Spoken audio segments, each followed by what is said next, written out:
అజయ్ మరియు సన్నీ చిన్న గ్రామంలో మంచి స్నేహితులుగా జీవిస్తున్నారు. సన్నీ తన తెలివితేటలతో మరియు సమస్యలను పరిష్కరించగల సామర్థ్యంతో ప్రసిద్ధి పొందాడు. అజయ్ తన అద్భుతమైన శక్తి మరియు ధైర్యంతో అందరి మన్ననలు పొందాడు. వీరిద్దరి మధ్య వారి స్నేహం విరుగుడు లేని బంధం. వారు ఎప్పుడూ ఒకరినొకరు సమర్థించేవారు. ఒకరోజు గ్రామాన్ని ఓ విపత్తు ఎదురైంది. భారీ వృక్షం నదిలో పడిపోయి పంటల కోసం అవసరమైన నీరు నిలిచిపోయింది. పంటలు ఎండిపోతున్నాయి.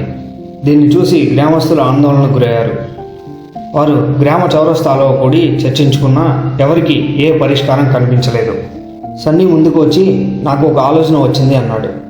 గొలుసులు మరియు తాడు ఉపయోగించి వృక్షాన్ని తొలగించవచ్చు. అజయ్ చిరునవ్వుతో నా శక్తిని ఉపయోగించి నేను దాన్ని తోసి పడేస్తాను, అందరూ సహాయం చేస్తారు అని చెప్పాడు. సన్నీ సూచనల మేరకు గ్రామస్తులు తాడు మరియు బలమైన గొలుసును తెచ్చారు. అజయ్ పెద్ద వృక్షాన్ని తోసేందుకు సిద్ధమయ్యాడు. సన్నీ నేతృత్వంలో అందరూ కలిసి తాడును లాగారు. గంటల తరబడి శ్రమించిన తర్వాత వృక్షం కదిలిపోయి నది నీటిని తిరిగి ప్రవహించేలా చేసింది. నది నీరు చిలుకుతూ గ్రామస్తులకు కొత్త జీవితం అందించింది. అంతా సంబరాల్లో మునిగిపోయారు. గ్రామస్తులు అజయ్ మరియు సన్నీ చుట్టూ చేరి వారి కృతజ్ఞతలు తెలియజేశారు.